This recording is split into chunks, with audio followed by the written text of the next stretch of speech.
en su casa de oración, para que todos juntos podamos darle el culto Dios vivo a nuestro Señor. Hemos leído nosotros Ruth capítulo 1 del 15 al 18, y antes de entrar a la introducción del mensaje vamos a saludarnos, que Dios te dé una doble gracia. Vamos a decirle a nuestros hermanos que Dios te dé una doble gracia el día de hoy. Y los hermanos que se están conectando ya a través de las redes sociales también, que reciban una doble gracia de parte de nuestro Dios Trino, una palabra muy importante que Dios tiene para nuestras vidas. Entonces, en esta semana hemos tenido un mensaje muy importante acerca de cómo debemos recibir nosotros respuestas a nuestras oraciones. Es algo que nosotros todos los días o en nuestra vida de fe tenemos que experimentar. Las respuestas a nuestras oraciones es una palabra que realmente está prometida para todos nosotros, está prometida para todos los hijos de Dios. Entonces, ¿cuál sería lo raro? Lo raro sería que no recibamos las respuestas, ¿no? Y si alguno se está preguntando, pastor, yo no recibo las respuestas a mis oraciones, ¿cuál es la razón? ¿Por qué no recibo respuestas a mis oraciones?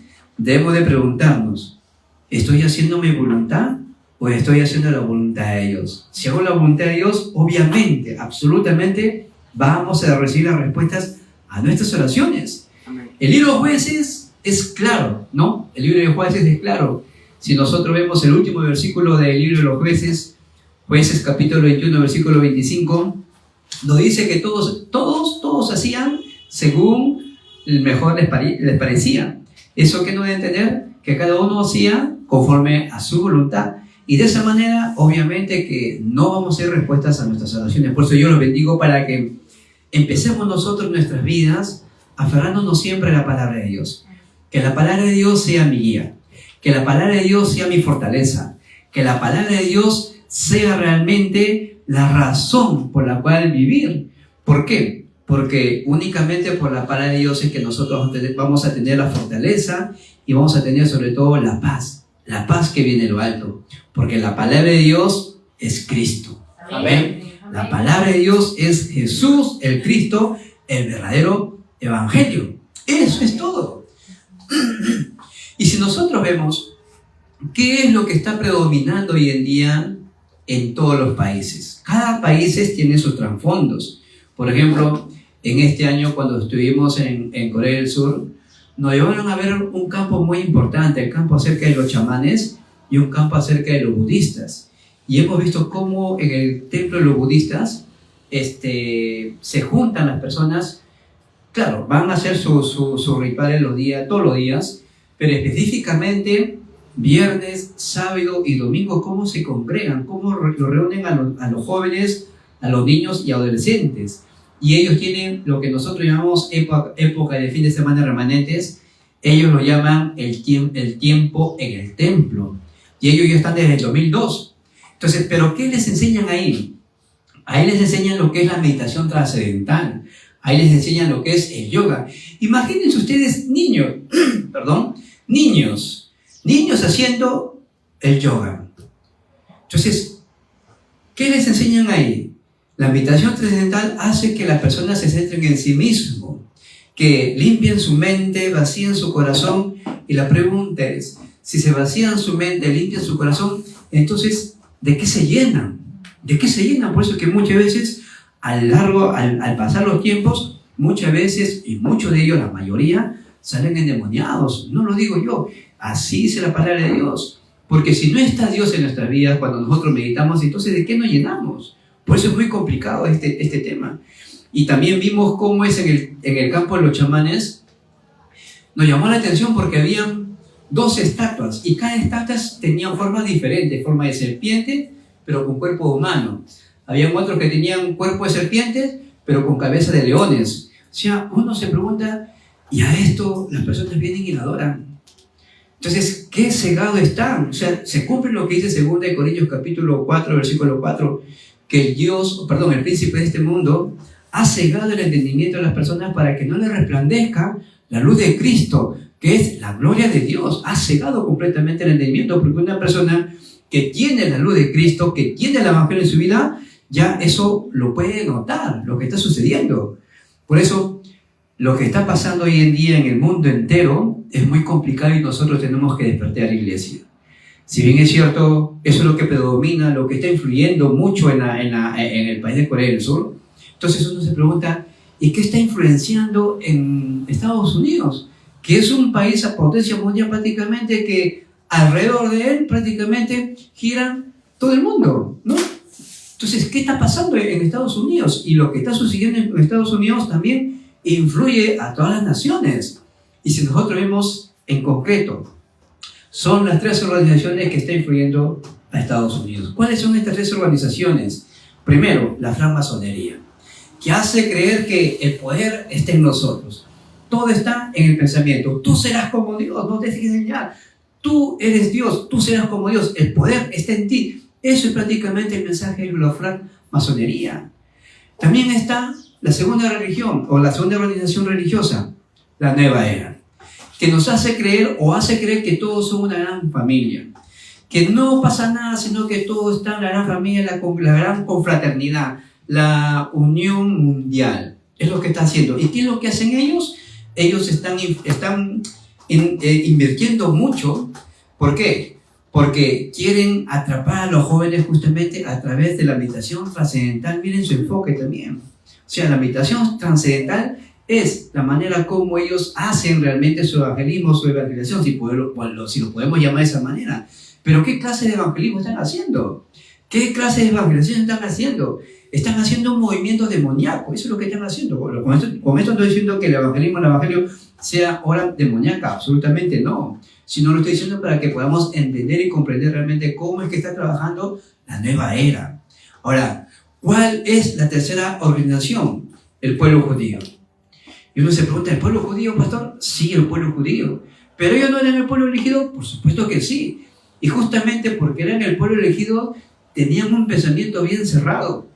Creían que Dios había venido solamente por ellos y a todas las naciones el Mesías iba a destruir. Y solamente ellos iban a ser salvos porque ellos creían que era el pueblo elegido. Y la pregunta es, entonces, ¿por qué Dios eligió al pueblo judío? Porque Dios eligió a Israel.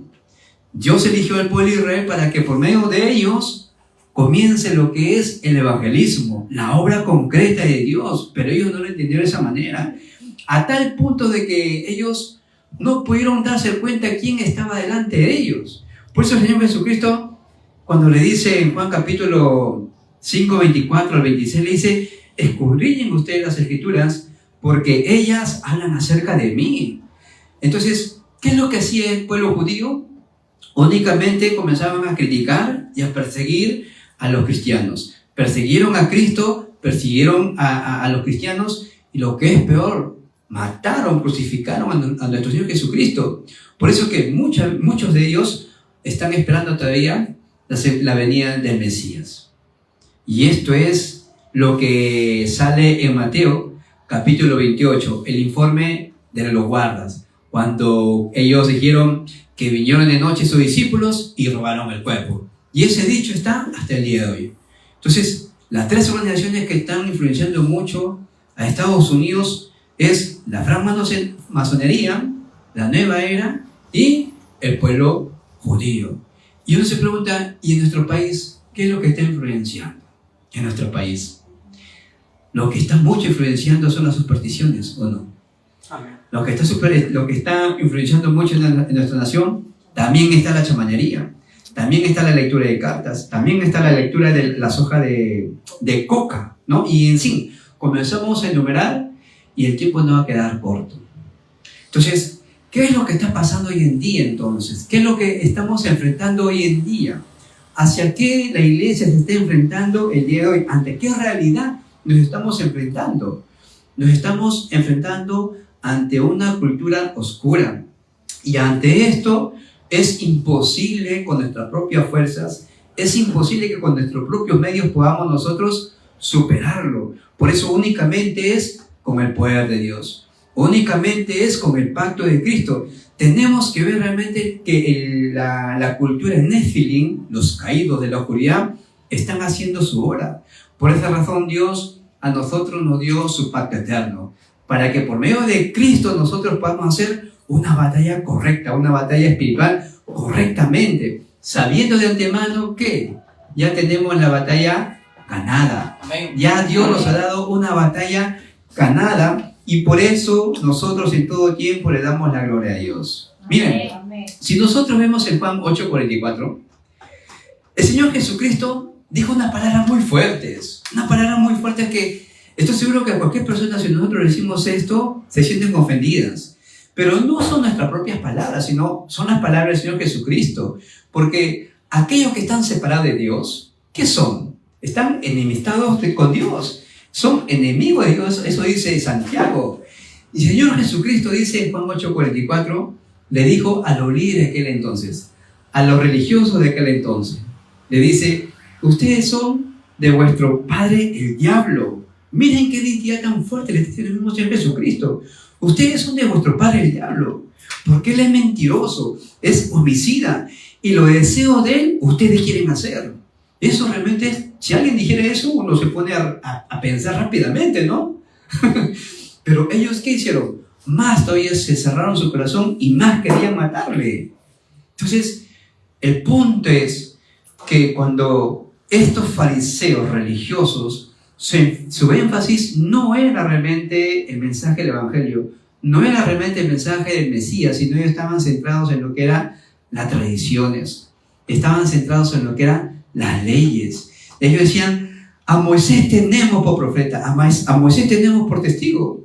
Y nuevamente el Señor Jesucristo le dijo, si ustedes realmente creen en Moisés, creerían en mí, porque de mí escribió Moisés. Todo está centrado en la palabra de Dios, que es Cristo. No podemos dar otro mensaje. No podemos anunciar otro mensaje en el cual ya nos está dado. Miren ustedes la palabra, confirmen ustedes. Juan 20:31, ¿qué dice? Juan 20:31. Estas cosas fueron escritas para que podamos creer que Jesús es el Cristo. Y creyendo en Él tengamos vida eterna. En su nombre, no hay otro nombre.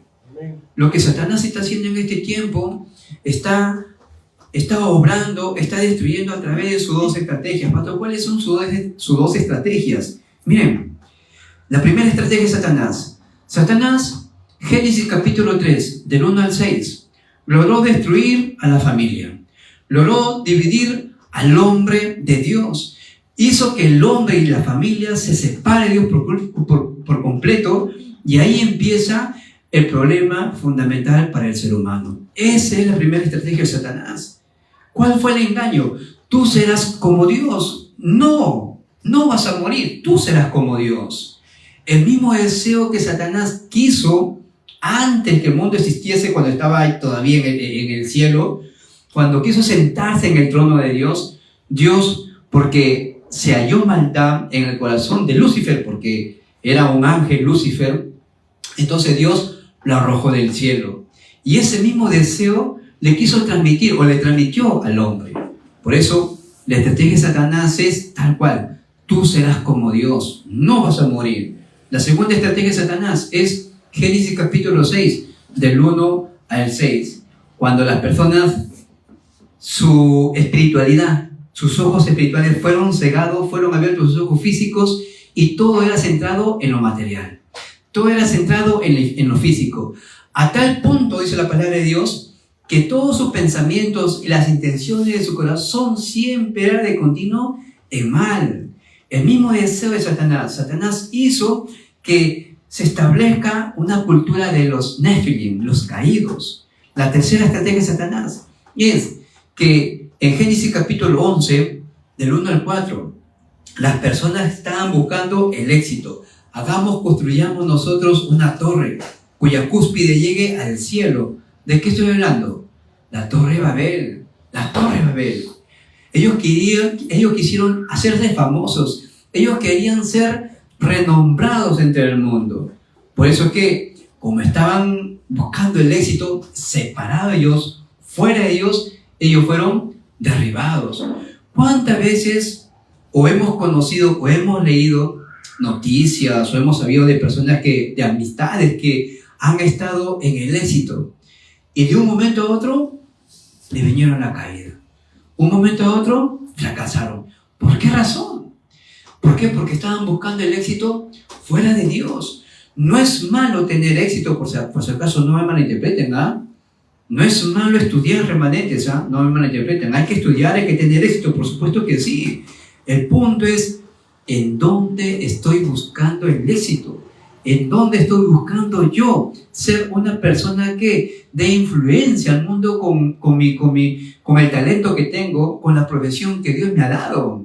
Por eso siempre yo digo, hay que estar orando, pidiendo a Dios que nos permita estar siempre en el campo donde se cumple su eterna palabra. Señor, bendíceme con tu presencia y permíteme estar en el lugar donde se cumple tu palabra. Donde estamos, si estamos en ese lugar donde Dios cumple su palabra, absolutamente tendremos el verdadero éxito. Amén. El verdadero éxito. Entonces, ¿cuál es la cuarta estrategia de Satanás? Lo que dice Hechos capítulo 13, la chamanería. La chamanería está entrando en todos los campos, hasta el punto que personas van a buscar respuestas a la chamanería. Pagan tanto dinero para que este brujo les adivine su suerte. Pagan tanto dinero para que estos brujos les adivinen dónde o qué rituales tienen que hacer para que tengan el éxito, para que sean personas pudientes. Y la pregunta es, si los brujos dan esa respuesta, ¿por qué ellos no son influyentes? ¿Por qué ellos no son ricos si tienen la respuesta, supuestamente? ¿No? Todo es un engaño de Satanás. Por eso, los hermanos que están a través de las redes sociales y los invitados que nos siguen, no se dejen engañar por la cultura de este mundo, porque todo lo que está sucediendo en este mundo es estrategia de Satanás. La quinta estrategia de Satanás, ¿cuál es? Lo que habla Hechos capítulo 16, la adivinación. Ahí sale la muchacha endemoniada y daba buenas ganancias a sus amos solamente por adivinar. Y esta muchacha que tenía un espíritu de adivinación, un demonio, comenzó a molestar a Pablo y a su equipo de evangelismo. ¿Por qué? Porque siempre decía, estos son hombres de Dios Altísimo que anuncian el Evangelio de la Paz, a él oí. Que en cierto modo, si nosotros lo miramos, está diciendo lo correcto, ¿verdad? Está diciendo bien, está diciendo algo verdadero. Pero el punto es que lo estaba diciendo de manera sarcástica, como una forma burlona. Por eso que Pablo volteó y miró fijamente a la muchacha, le dijo, míranos, en el nombre de Jesucristo de Nazaret, sale inmediatamente de esa persona, de esa muchacha. ¿Y qué es lo que hizo este demonio? Se fue.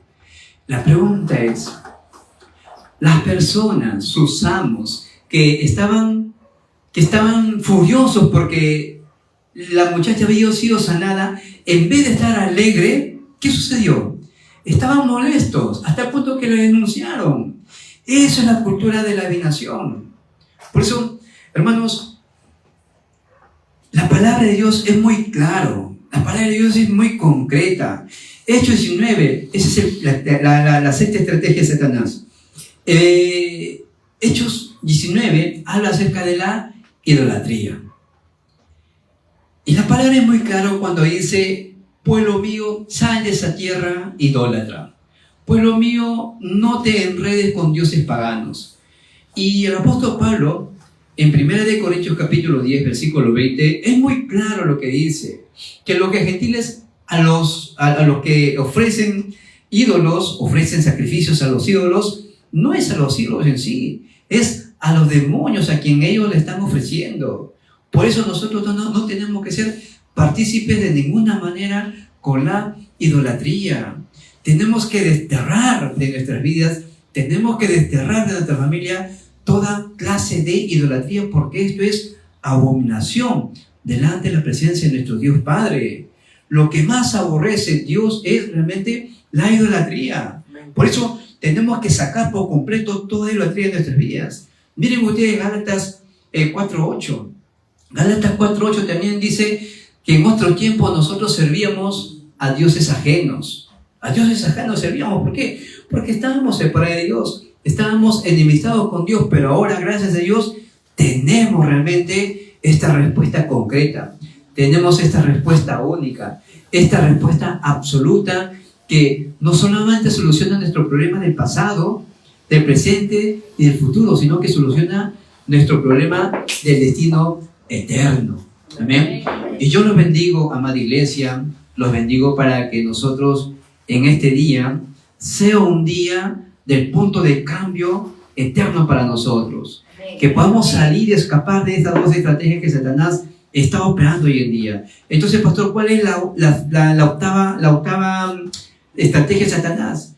La octava estrategia de Satanás es que está engañando a través de la mentira. Todos la mayoría de las personas están siendo engañadas y confundidas, siguiendo los pasos de Satanás. Juan 8:44. Ustedes son de vuestro padre el diablo, dice Cristo. No lo digo yo, Cristo lo dice así.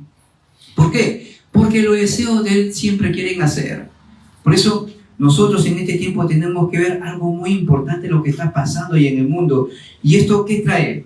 Esto nos conlleva a tener problemas mentales. Porque Satanás no sabe dar otra cosa buena. Satanás lo único que nos da solamente son mentiras. Son mentiras nada más. Lo que dice en Mateo 11:28, nos dice, Cristo dice, vengan a mí todos los que están cargados y cansados, que yo os haré descansar. Las personas están cansadas de tantos problemas. Las personas están cansadas de tanto fracasar. Las personas viven un infierno hasta el punto de ellos mismos dicen, mi vida es como un infierno. Pero desconociendo lo que realmente les espera, el verdadero infierno por delante, si no solucionan este problema fundamental en su vida. Por eso, ¿esto a qué nos conlleva? Esto conlleva a tener problemas físicos. ¿Qué es lo que pasa cuando nosotros tenemos problemas mentales? ¿Qué es lo que pasa cuando nosotros tenemos angustia? ¿Qué es lo que sucede? Lo que viene son problemas físicos. Primeramente, ya se nos quita la gana de comer, no tenemos apetito. Otros se vuelven más ansiosos todavía. Y eso viene en los problemas físicos, las enfermedades. La palabra de Dios lo dice así. Ahora, ¿por qué razón la palabra de Dios siempre nos dice, por nada estéis afanosos? No te preocupes por nada. ¿Por qué razón? Porque trae consecuencias. Estar preocupados, estar afanados, estar angustiados, trae consecuencias, y las consecuencias son problemas físicos, vienen enfermedades. Por eso el apóstol Pedro, en 1 de Pedro 5, del 7 al 8, dice que debemos entregar toda nuestra angustia a Cristo, porque Él tiene cuidado de nuestras vidas. ¿Por qué razón? Porque Satanás anda como león rugiente buscando a quién devorar. ¿Y a quién devora Satanás? A aquella persona que está preocupada, a aquella persona que está angustiada, a aquella persona que vive en constante preocupación. Ahora, fácil sería, ¿no? Si preocupándonos se solucionaría el problema, fácil nos preocupamos. Pero eso no es la solución. Al contrario, no vienen problemas. Y luego, ¿cuál es el siguiente problema? El problema es que viene el problema de la descendencia. ¿Qué es lo que le vamos a dejar a nuestra futura generación? ¿Qué es lo que le vamos a dejar a nuestra posteridad? ¿Qué herencia le vamos a dar a nuestros hijos, a nuestros remanentes? Y no me refiero a una herencia terrenal, que es bueno, sí, hasta cierto punto. ¿Por qué digo hasta cierto punto? Porque cuando los padres dejan herencia a sus hijos y no tienen el evangelio, no tienen un discernimiento correcto, esa herencia viene a ser un problema para los hijos. Esa herencia viene a ser un problema para la posteridad, hasta el punto que entre los hijos, entre hermanos, se pelean, discuten y se dividen por la herencia. Entonces, ¿qué clase de herencia estoy hablando? ¿A qué clase de herencia me refiero? Hay que dejarle una herencia espiritual a nuestros hijos. Hay que dejarle una herencia espiritual a la siguiente posteridad. ¿Qué herencia? Jesús es el Cristo. Amén. ¿Qué herencia? El reino de los cielos. ¿Qué herencia? El poder del Espíritu Santo. Esa es una herencia eterna. Uno dirá, pastor, ¿eso es todo? Sí, eso es todo. Un ejemplo. José disfrutaba de Emanuel. Y la palabra de Dios dice, y todo lo que José hacía, Dios le hacía prosperar. ¿Por qué razón? Porque José disfrutaba de Emanuel. Dios está juntamente conmigo. No importa el lugar donde estoy. No importa si estoy en un lugar de esclavitud. No importa, porque Dios está juntamente conmigo. Y si Dios está conmigo, pues todo está bien. Él me hace prosperar. Amén. Eso es la seguridad que debemos tener, remanentes. Esa es la seguridad que debemos tener. Si Jehová está conmigo, todo está bien. Amén. Como dijo Esther, si perezco, que perezca. El apóstol Pablo, ¿qué dijo? Porque el vivir es bueno, ¿no? ¿Por qué? Porque nos permite predicar el evangelio. Pero el apóstol Pablo, ¿qué dijo? El morir es ganancia. Esa conclusión que tuvo el apóstol Pablo. El morir es ganancia. Pero ¿qué dice? Pero por causa de ustedes, Dios todavía me tiene en este lugar. Pero cuánto prefiero ya irme con mi Señor. ¿Quién personas decían morir de esa manera? Por eso, hermanos, el último problema, el décimo problema, hay un trasfondo eterno que está oprimiendo a la humanidad. ¿Cuál es el trasfondo eterno? Dos tipos de trasfondo. El primer trasfondo es el trasfondo del infierno, para todos aquellos que están separados de Dios. Con esto no estoy, mi intención y mi deseo no es infundir miedo, no. Al contrario, es despertarlo lo que va a suceder, lo que está pasando. Hay un trasfondo del infierno para todos aquellos que están separados de Dios, para todos aquellos que niegan la divinidad de Cristo, para todos aquellos que no reconocen y no aceptan a Jesús como su Señor y Salvador. Tienen un trasfondo en el infierno, por eso que viven una vida de mucha calamidad, viven una vida de mucho sufrimiento. ¿Por qué? Porque su trasfondo es el infierno. Satanás lo tiene conquistado. Pero también hay un trasfondo del reino de los cielos, para todos los escogidos, para todos los hijos, para todos aquellos que proclaman que Jesús es el Cristo, el verdadero Hijo del Dios viviente. Es mi trasfondo, el reino de los cielos. Amén. Amén. Si el reino de los cielos es mi trasfondo, entonces, ¿qué nos puede suceder? ¿Qué más nos puede suceder? Nada. ¿Por qué? Porque aún los problemas son una bendición para nosotros. Porque en los problemas es donde vamos a confirmar que Dios está juntamente conmigo. En las crisis vamos a confirmar las grandes oportunidades que Dios ha preparado para nosotros. Cuando vienen los conflictos, es un tiempo de renovarnos. Entonces, todas las cosas nos ayudan a bien. Todas las cosas nos ayudan a bien. Por eso, los bendigo, amada iglesia, para que este día sea un día muy glorioso y podamos ver nosotros las respuestas únicas. En el mensaje del día de hoy hemos visto la decisión de Ruth. ¿Qué dice el versaje, lo que hemos leído el versículo 18? Perdón, el 17. Donde tú murieres, moriré yo. Allí seré sepultado. Así me haga Jehová, y aún me añada que solo la muerte hará separación entre nosotras dos. Es una decisión que cambió su vida por completo. Y ahora, Ruth era una moabita. En otras palabras, era una mujer gentil, era una pagana. Pero tomó una determinación. Tu Dios será mi Dios. Tu pueblo será mi pueblo. Donde tú mueras, yo moriré. Y así me haga Jehová. Cambió por completo esa decisión en su vida de Ruth. Ahora, esa decisión cambia el destino por completo. Por eso el primer punto es el Dios del pacto, que cambia nuestro pasado, presente y futuro, que es la determinación eterna en nuestras vidas. Hermanos, no nos dejemos engañar por ninguna de las circunstancias. No nos dejemos engañar por lo que venga en nuestras vidas. No nos dejemos engañar por ningún tipo de ambiente. ¿Por qué? Porque Dios ya cambió todo nuestro pasado, todo nuestro presente y todo nuestro futuro. Es el Dios del pacto que hace posible todas las cosas. Amén. Amén. Seguridad en lo que Dios nos ha dado. Seguridad en lo que yo poseo. Miren, estuve leyendo en esta semana cuando Cristo dice: ahora es el tiempo. No recuerdo muy bien el texto bíblico, pero si alguien lo encuentra me ayuda, por favor. Donde dice: ahora es el tiempo, y es a donde viene el príncipe de este mundo, y él no tiene nada en mí. ¿Qué no debe entender ahí? Que Cristo sabía su identidad, sabía quién era. Así debemos tener nosotros convicción, certeza, quién soy y a quién pertenezco. Yo soy hijo de Dios, somos hijos de Dios.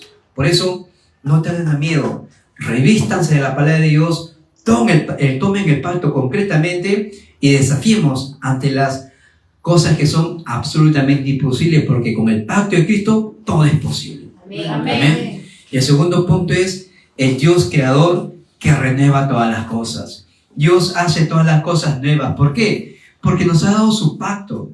Este pacto es la presencia del Dios mismo que está juntamente en medio de nosotros. Cuando Dios nos dio las 3 fiestas, Pascua, Pentecostés y cosecha. ¿Qué es esto? La Pascua, la liberación al problema fundamental. La liberación al pecado. El Pentecostés, el poder del Espíritu Santo. La cosecha, el reino de los cielos. Eso es todo. Eso es lo que nosotros tenemos cada día, o lo que debemos de disfrutar cada día. Y el tercer punto es el Dios eterno. Nuestro Dios es un Dios eterno. Es un Dios incomparable. Es un Dios que lo trasciende todo. Es un Dios que renueva todas las fuerzas. Es un Dios que da fuerza al caído, que te levanta como las águilas, da fuerza como el búfalo para que sigas avanzando hacia lo que Dios ha preparado. Por eso yo los bendigo para que el día de hoy podamos nosotros aferrarnos al pacto de Dios eterno y transmitir este pacto a nuestra siguiente posteridad. Porque esta promesa, está prometido para nuestra siguiente posteridad. Miren, cuando Ruth llegó a la tierra de Belén, ¿con quién se casó? Se casó con Salmón. De Salmón le nació Boz, y de Boz, pasaron los años, tuvo su hijo llamado Isaí. ¿Y Isaí quién nació? El rey David. Hubo una determinación que hizo una mujer moabita, una determinación que hizo una mujer pagana, si lo podemos llamar de esa manera, pero cambió por completo su destino. Tu Dios será mi Dios. Está confesando al único Dios vivo y eterno. Amén. Le nació el rey David en su descendencia, que ahora está en la genealogía de nuestro Señor Jesucristo. Mateo capítulo 1, el rey David. Por eso, cuando el ciego Bartimeo dijo: Jesús, hijo de David, ten misericordia de mí, una determinación de una mujer cambió el destino de la humanidad. Amén. Y yo los bendigo para que este mismo Dios vivo y eterno sea nuestro Dios, quien nos reviste de poder y nos guíe hacia la respuesta que Él ha preparado para nosotros. Amén. Amén. Una conclusión muy importante. No importa lo que pueda suceder en nuestras vidas. Si bien es cierto, en nuestra vida de fe nos vamos a encontrar con muchas situaciones adversas. Si bien es cierto, en nuestra vida de fe nos vamos a encontrar con muchas situaciones que nos van a parecer un muro de Jericó. Simplemente debemos estar quietos, debemos saber esperar en una actitud de oración. Cuando Josué le dijo: vamos a rodear la ciudad por 7 días y nadie dirá nada, nadie dirá ni una sola palabra. Shh, quieto, esperen en Dios, esperen en Dios, y esos muros se derribarán. Amén. Amén. Esos muros se derribarán. Hay que estar en una actitud de oración. Mientras estamos en silencio, mientras esperamos, en una actitud de oración, y por cierto, esos muros van a caer. Amén. Van a caer por completo. Las verdaderas respuestas están por suceder. Solamente esperemos y veremos realmente las respuestas que Dios ha preparado para nosotros. ¿Por qué? Porque el Dios que tenemos es un Dios que no conoce fracasos. El Dios que tenemos no es un Dios de fracaso. El hermano Arthur ha leído Salmo 104. Si Dios tiene cuidado de la creación, alimenta a las aves, alimenta las hierbas del campo, ¿cuánto más tendrá cuidado de nosotros? Su máxima creación. Amén. Nosotros somos la máxima creación de Dios, que hemos restaurado la imagen y semejanza de Dios. Somos hijos de Dios, que poseemos la imagen, la identidad de Dios. No somos Dios, somos hijos de Dios, que tenemos en la imagen y semejanza. Dios nos ha dado su aliento. ¿Se imaginan eso? Dios nos ha dado su aliento. Eso debe ser: Señor, gracias porque tu aliento esté en mí. Gracias porque tu imagen esté en mí. Gracias porque tu semejanza, Señor, esté en mí. y me ha dado todas las bendiciones del huerto del Edén. Amén. Amén.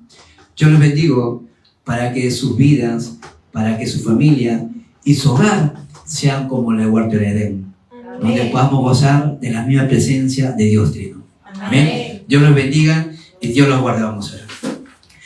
Padre, en el nombre de Jesucristo te damos las gracias por tu palabra eterna. Señor, llénanos con tu Espíritu Santo. Cada día bendícenos con el cumplimiento de tu palabra, Señor. Guíanos hacia las respuestas que ya están preparadas para nosotros. Oramos en el nombre de Jesucristo. Amén. Amén.